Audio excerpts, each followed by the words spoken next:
Well, welcome back to the Preachless Podcast. Man, I am one of your hosts. I'm JP, and my good friend Zach Kelly. Yes, and we're here. Hosting these conversations has been an absolute blessing for both of us and healing in so many different ways. And so we're on episode 8 of the Preachless Podcast. Wow, a full season where we have trusted God.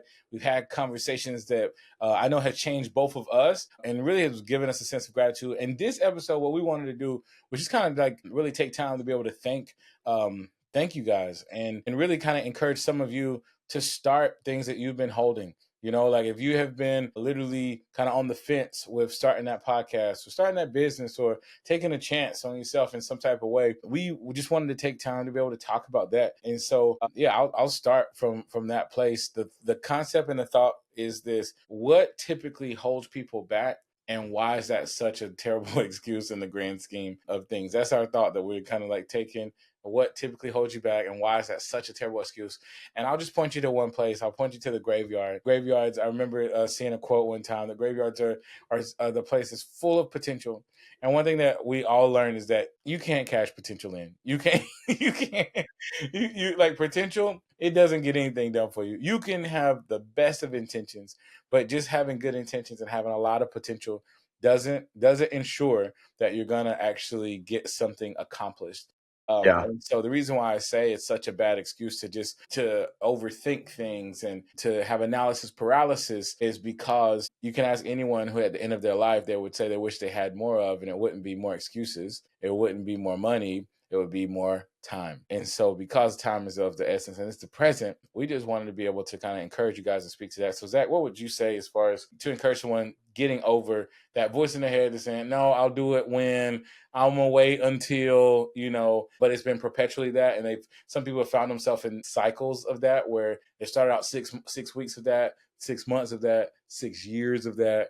And now they're kind of like, man, I don't even know if I have forfeited my destiny. Yeah, man. I think, and that is what inevitably happens is we talk about it and we never do it, or we hesitate to jump into something new.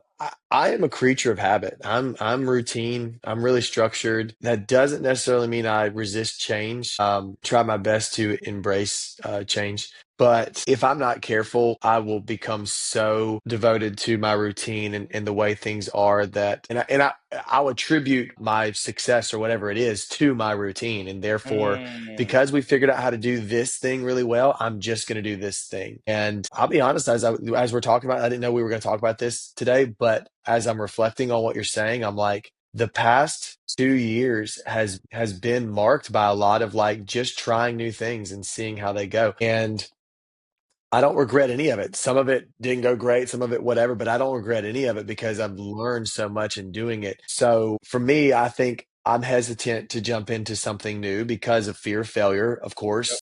Yep. What if it doesn't go well? Or fear of perceived failure? Because let's look at for example, this podcast that we're doing. I don't know what success or failure is in terms of this, because our whole goal is like, hey, we're going to check in with each other. We're going to have real conversations. We're going to record them.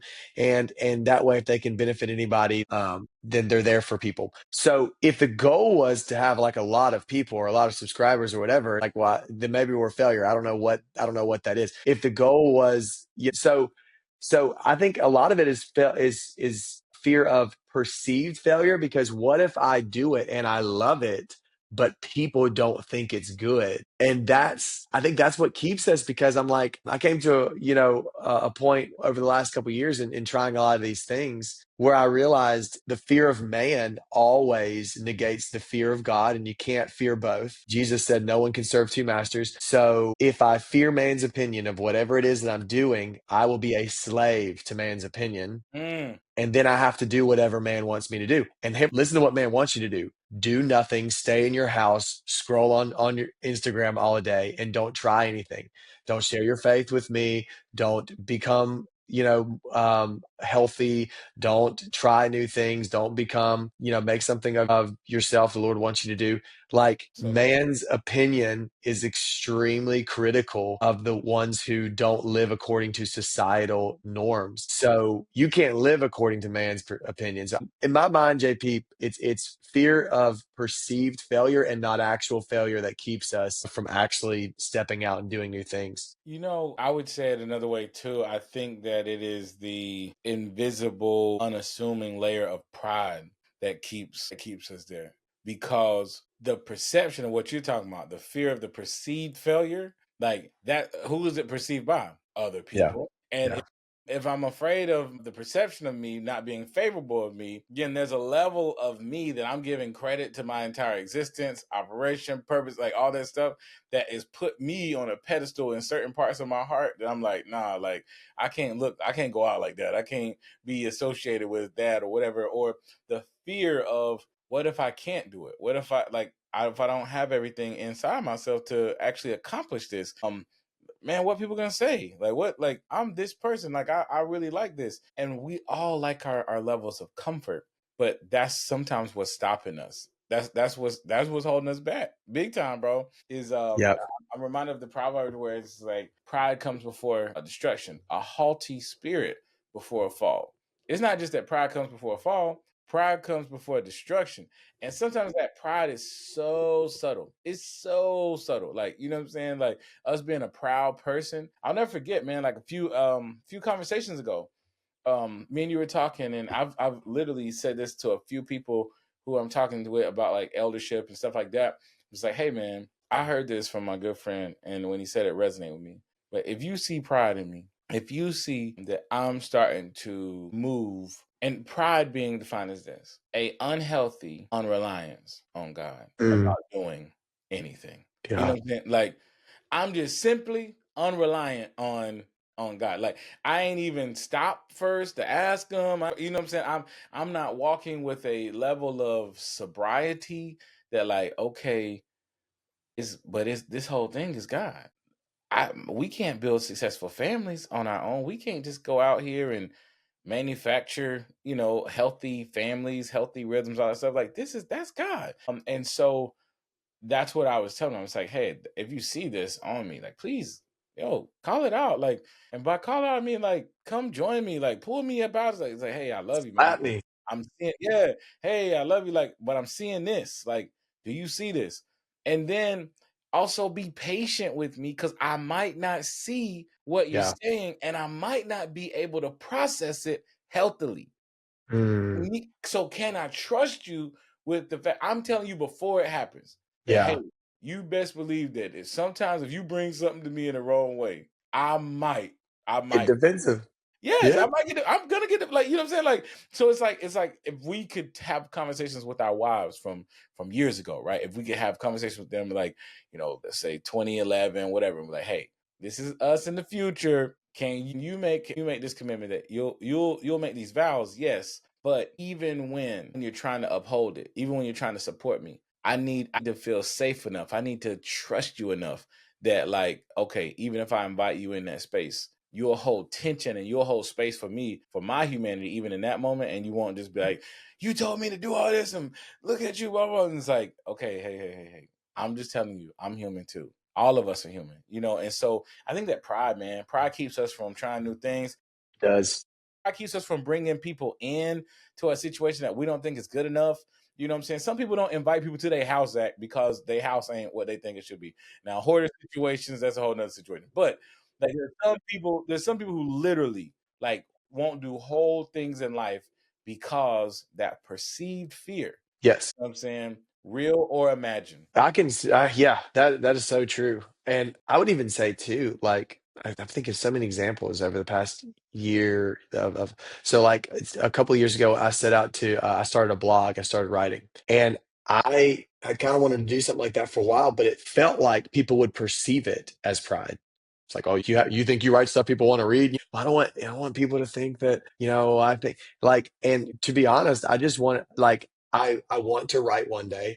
I would love to be able to write books, in the future. And I just know I would never do that if I don't learn how to write. And like I read a whole lot, but I just don't like, and I write sermons every week, but like I want to learn to write. And so I knew okay, I'm going to start this blog and invite people to join so that I write with the reality that people are going to read this. Yeah. Because I've written in journals for, 15 years, but no one's ever going to read that stuff. And, but it was the perceived like fear of like, what if people think this is prideful? Or like, oh, another pastor with a blog. We needed that, because I'm thinking like I can be so critical and judgmental too. I'm just as critical and judgmental as the next guy. But it was like and then it was finally like, look, this is a journey I'm going on. I'm inviting people into it. That's similar to what we're doing with this podcast. We're going on a journey. People can come along with us. And if people think like, oh, these guys, they're just recording themselves, they want to listen, brother, everyone does this now. I mean, everyone picks up their phone and records what they've got on their mind. And so it's like, it's just a form of expression that we all have the resources to give. Yes. And that's what I think is so important, is like, use whatever you've got to add value to people, to develop leaders, to spread the gospel, to teach the word. And I just feel like that's what starting new things is about, is taking an evaluation of what do I have. Moses looked at God and was like, what am I supposed to do? And Moses said, God said, what's in your hand? Yep. What's in your hand? Yep. And it's like, well, I had this the whole time. And, and God's like, I'm going to use what you have had the entire time, but now I'm going to anoint it. And that's what I feel like stepping out in faith does. If you step out to start a business, if you step out to lead a ministry, if you step out to join a church, whatever it is, it's taking something that's already been on the inside of you, that God has planted on the inside of you. Yep.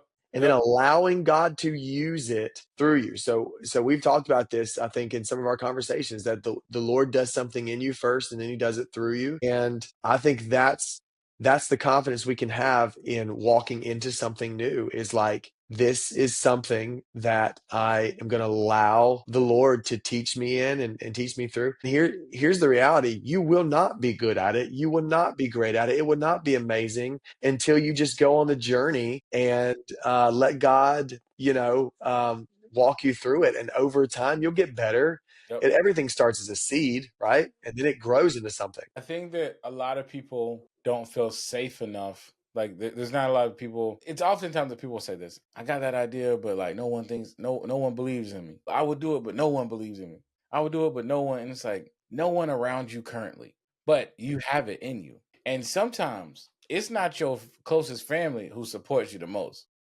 No. Literal strangers. Okay. Like it's people you don't know past nothing, but you're like, what? And God allowed me to meet this person, and wow, this added this type of value.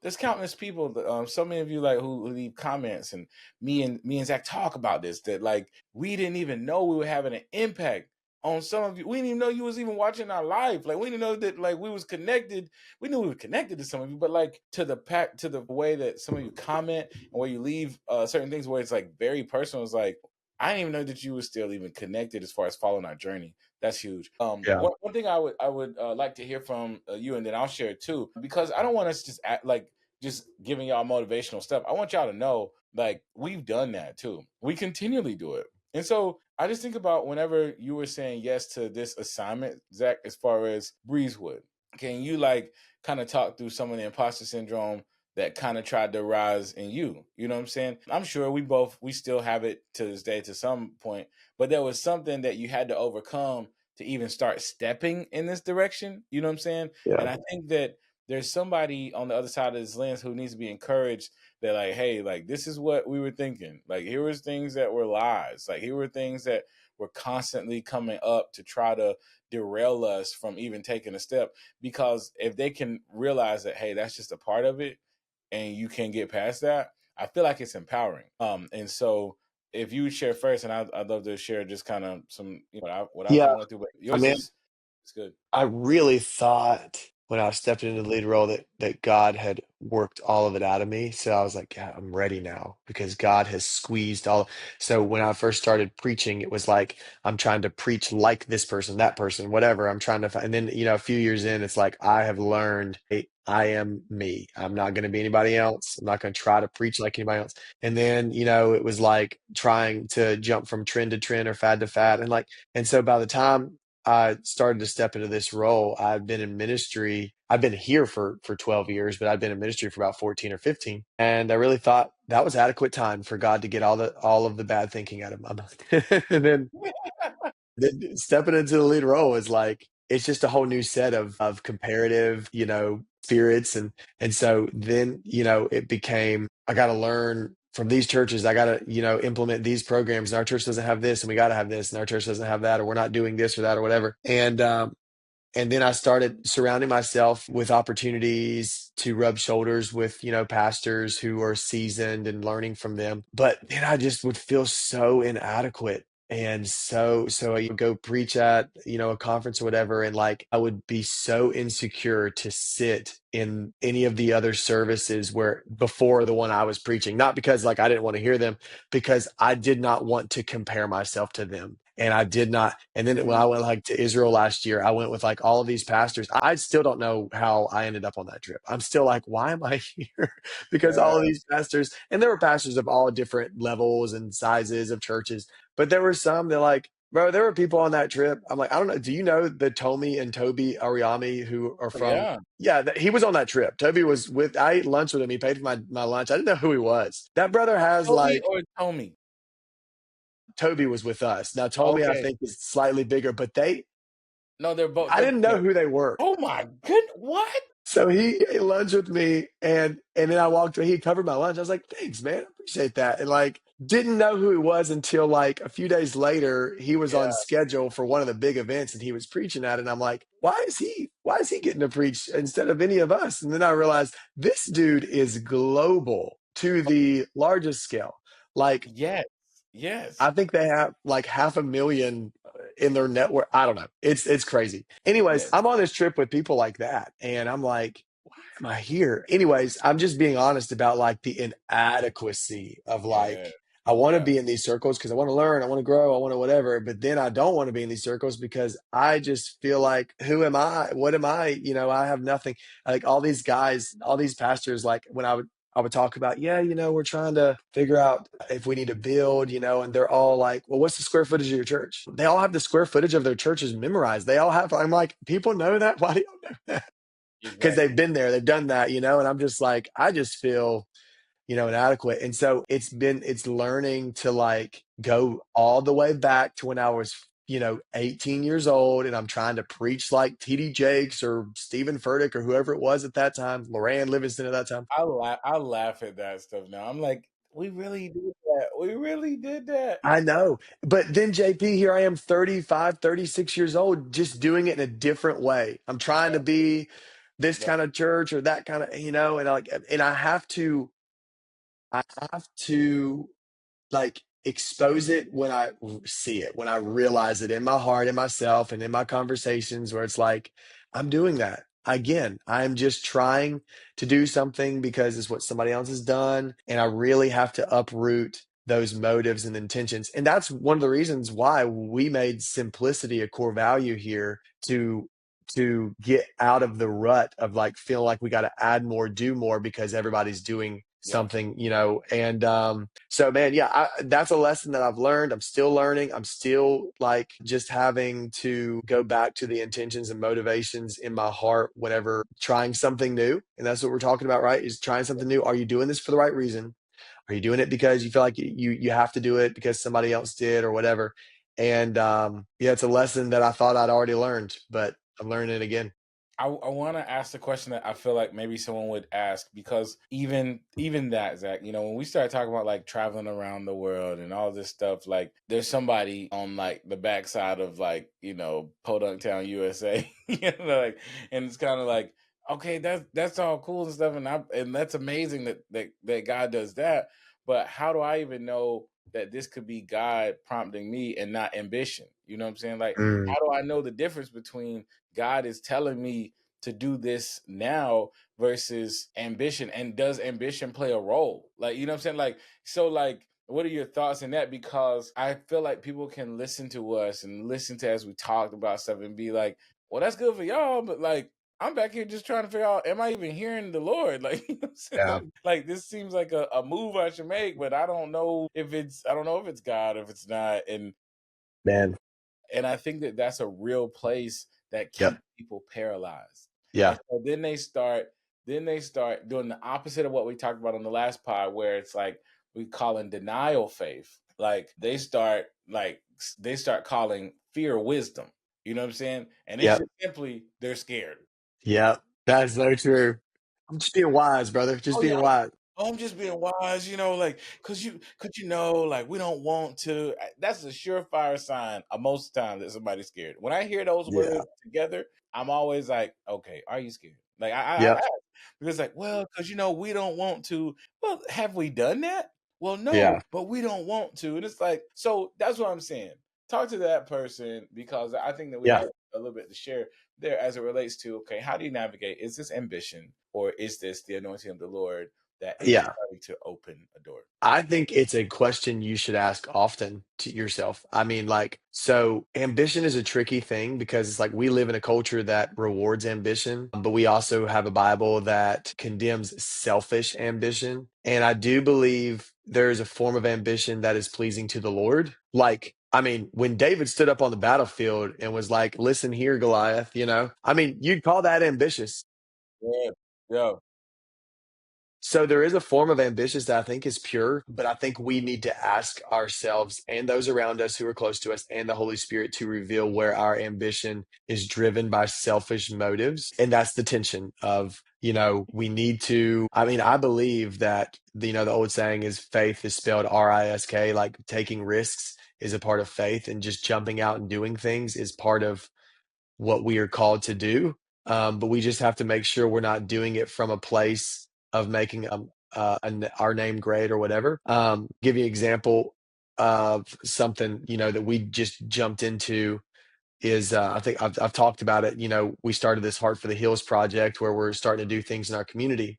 Well, that came after a year and a half of wrestling with like we need more evangelism and outreach in our church. We yeah, are a growing church, yeah, have a lot of people coming, but we're not really sending. We're not going out. And a lot of people would be like, why do we need to do that? We don't even have room in here. And it's like, well, because reaching people with the gospel is not about getting them in our church. I want them in church, yep, but I want them in heaven. We went back and forth and wrestled for months and months. So we do this, so we try this. And I was trying to fight also, like just trying to do something that another church is doing. And until we finally just landed on, here's what we're doing.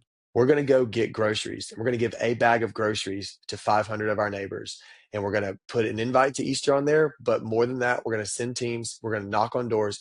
We're going to say, we're your neighbor. We love you. Just wanted to give you some food. Can we pray for you? And JP, even in the process of planning all that, we're arguing and wrestling in fear. Well, what about houses that have no trespassing signs in them? What about houses that have no soliciting? The apartments by our church, they have no trespassing. It's like, listen, let's just go.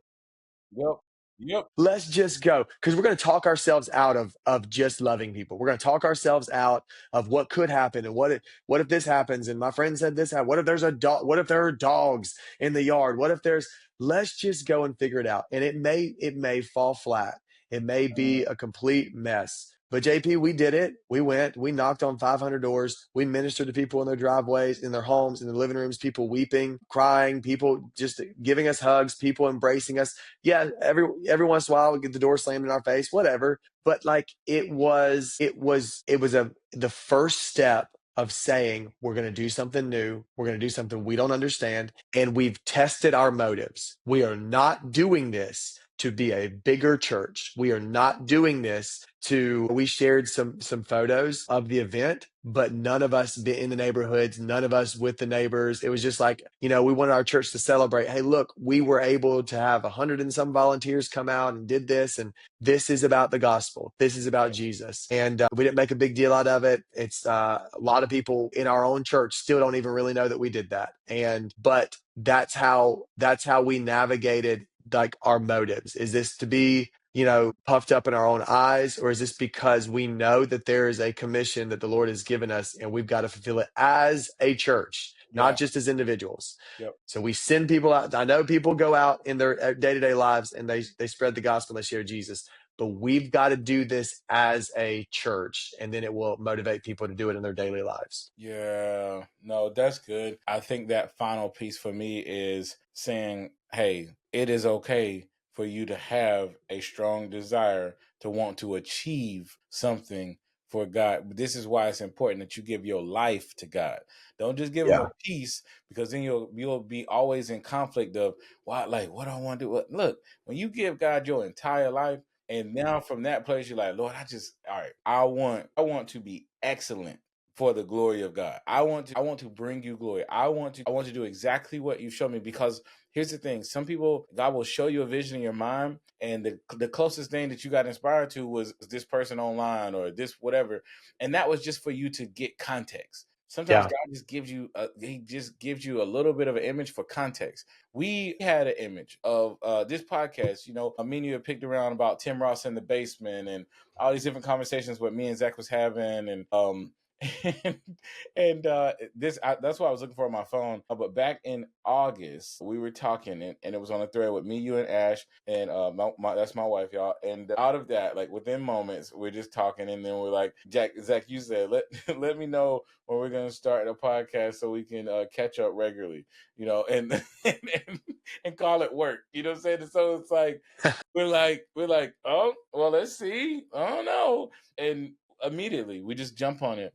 But then from there, it just kind of just takes time to flush out. And we have to Yeah. believe that, like, man, there is a need for the conversation. There's value. If you believe that there's value for something that you carry, then you'll always have a strong why behind it. You're like, okay, this matters. This Yeah. matters. And if you can't point to the value that what you carry has in someone else's life, then you should go back to the drawing board and find where is the missing gap in the market, in the marketplace, in the world, like for what you carry. I really like Mm. making people feel good about this. I really like coaching people. I really like doing this. I really like doing this type of whatever. Okay, do that, and then do it to the best of your ability for the glory of God. And what helps is when you've already given your life to him, because then you know that as long as you are not pursuing an active sinful lifestyle and not trying to be a fake Christian. And I say that plain, because there's a lot of people who come on Sunday mornings saying that they have a godly business, saying that they have a godly life, but they're far from God. And so the results of that is selfish ambition, where they're trying to do good so that others recognize them. You've Yeah. already been affirmed by God. If you recognize you already been covered, you're already loved by God. Like, and because he loves you, he's now saying, like, hey, let's go do this. Let's do this thing. Go into the world, make disciples of all the nations through whatever. Some of you in healthcare, some of you in hair care, some of you in whatever the industry. He's saying, go. That's the word that we have for you at the end of Yeah. this episode of season 1, is that you would go. That's our prayer for you, that you would stop being stuck. You would not let your mind be the limitation any longer. You would sit there and say, okay, I have a desire to do this thing excellent for the glory of God, and my heart is right, and I'm not doing this for someone else, and there's a need for it. This Yeah. has value to people out there that aren't me, and it's a bonus step if you can get to the place where you don't expect your friends or family to be the first ones that really believe in you. Because the Yeah. truth is, that Jesus, he even teaches this. He's like, they weren't recognized the most in their hometown. And what does Jesus give the encouragement to? Dust your feet off. Keep moving. Keep moving. It doesn't matter if the people that you've known for time, well, they should know, like, because they've seen this and blah blah. Dust your feet off. Love them well, but be about your father's business. So that's my words of encouragement to y'all at the end of this season 1. Episode 8 is this: go, dust those feet off, go. Don't make them excuses. You got any last words, Zach, as we are wrapping? Yeah, the last thing I would just say in terms of like just how evaluating, is this something I should do, shouldn't do, whatever. I mean, I really do think most of the work is in evaluating what you already have. And that's, those words to Moses, like what's in your hand. It's like I think that is one of the filters for how we know if God is calling us to start something new, is has he done something in you first? And so when it came to this podcast or the blog, neither of which are like huge segments of my life. I mean, we record these, we record maybe twice a month doing this. I write a blog. I was writing once a week. Now I write maybe every other week. Now it's getting closer to like maybe once a month. I'll get back there eventually. But neither of these are big parts of my life. But here's the reason that I felt confident to move forward with them is because I spend a significant amount of my time as a pastor seeking to hear from the Lord and to communicate that to people. And I just always felt like in working on a sermon or getting that ready and then delivering it to people on a Sunday and then just putting it away was like, I mean, that's it. I'm just going to put that away. I've sought the Lord. I have worked and wrestled through that. I'm just going to put that away. And then it was like, well, here's two other outlets that will help those words and that wrestling with the Lord go further. Because now I can just have conversations about them. We can dive into stuff here. I think the last pod that we did was a lot of our discussion was on a message that I had preached the week before. And I got to share a lot of things that I didn't get to say in that message. You know, you've done that too, JP, where it's like you got stuff that you're sharing, but you can't take the time to share it all. And so I would just say, like, evaluate what you already have. It did not, this podcast does not add any more labor or work to my life. A little bit more JP's than mine because JP does all the technical stuff. I produce I appreciate you for that. He's the producer. And I told him, I was like, hey, I'll do it, but you got to do all the work. But I was like, I think I want to spend time with you, so I'm willing to do it. But even that is like, you have the skill set to do it. And so it's like, it's not like, because this is what I would caution you. If jumping into the new thing is going to require you to upend and uproot your life and the thing that God has put in front of you, because I'll see people do this all the time where they're like, yeah, I think the Lord's telling me to do this, so I'm going to quit my job. Hold up. Yeah, right? yeah. Because you about to invite a lot of suffering.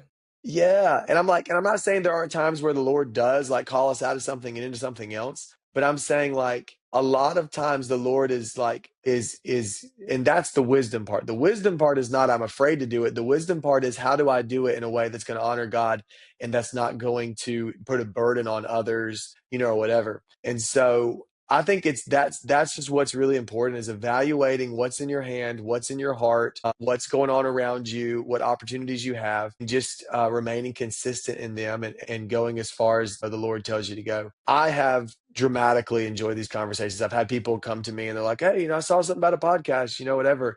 And I tell people, I'm like, yeah, I said, if it's not for nobody, it's for me. I just enjoy, being able to debrief about ministry and life and what I'm feeling with my best friend, who we did ministry together for so many years. And then these past really 8 years, we've kind of not been able to connect as much because we've started having kids and we're getting really busy in life. And I feel like this was just a great way for us to add value to other people, to continue to lead others, but also to really shepherd one another. And so, there's been several things that you've said over these past few episodes. I mean, when you talked about lamenting a few weeks ago, it was something that I desperately didn't know that I needed, but needed. So yeah, I think this, it's where your passion and your resources and your skills all align. That is a pretty good indication that's where you should be sowing, right? Yeah. Yeah. Well, as you were talking about that, it's not another nugget or anything, but I'm just was thinking how thankful I am as far as like our relationship, because even the fruit, right? The fruit of it is the kids and now the adults who have come, like, they came through your ministry, and I was always like just their uncle that would come on down and whatever. Jay.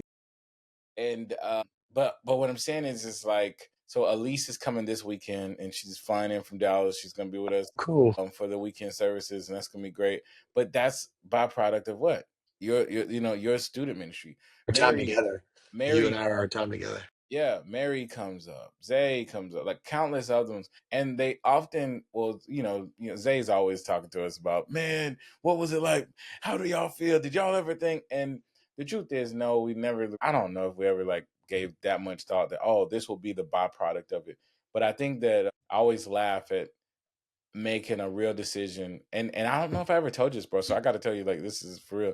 My dad, he was close to like dying, and he was in the hospital, and he was, I don't know if it was when he was passing, it was one of those times, but anyways, he was just asking about you one day. He was like, how's that? And I was like, oh, he's good, getting ready to, about getting ready for graduation and all this stuff. Yeah, so he wasn't passing yet. Like, this was a different time when he was sick. And I was like, oh, he's good and all this stuff, and he's getting ready to be passing. He was like, hey, like, that's a real friend. Like, you need to hold on to him. I'm like, yeah, Dad, I know Zach's a good guy. Like, or he's like, no.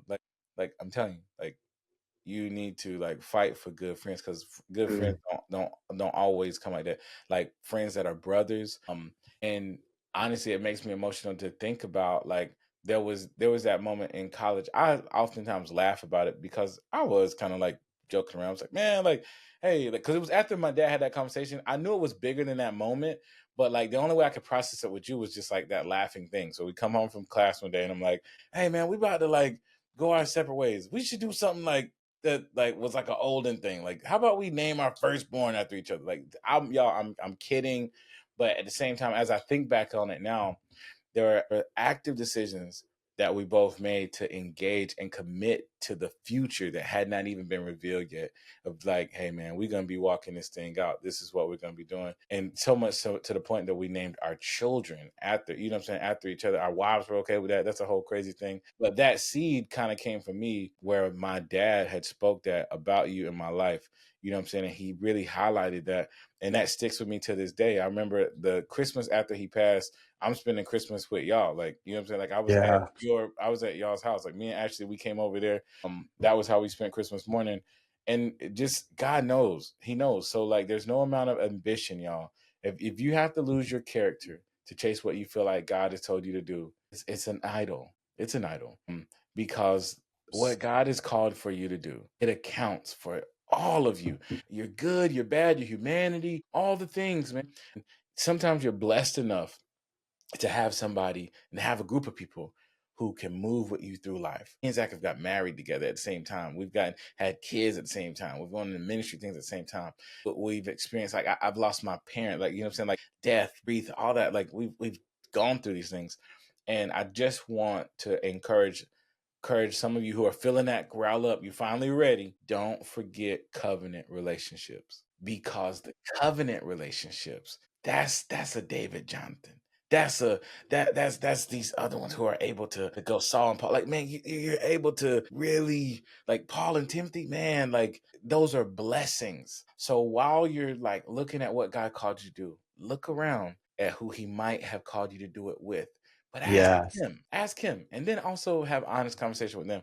That's our time, man. I don't want to end too soppy and sad, but that for me, bro, like I'm just really grateful for you. I really That am. was beautiful, man. Genuine. That was beautiful. I'm for real. I'm really grateful for you. So I am too, man. thank y'all for hanging out with us for this season 1 and these episodes. Please do us a favor, share them, like them, subscribe, help us get this message out. As Zach said earlier, we don't do this for any other reason other than the fact that we love having these conversations with each other, but also we think that they add value to your real life. And so please do us that favor. Follow us on all the socials at the Preachless Podcast, and we will talk to you soon. Peace.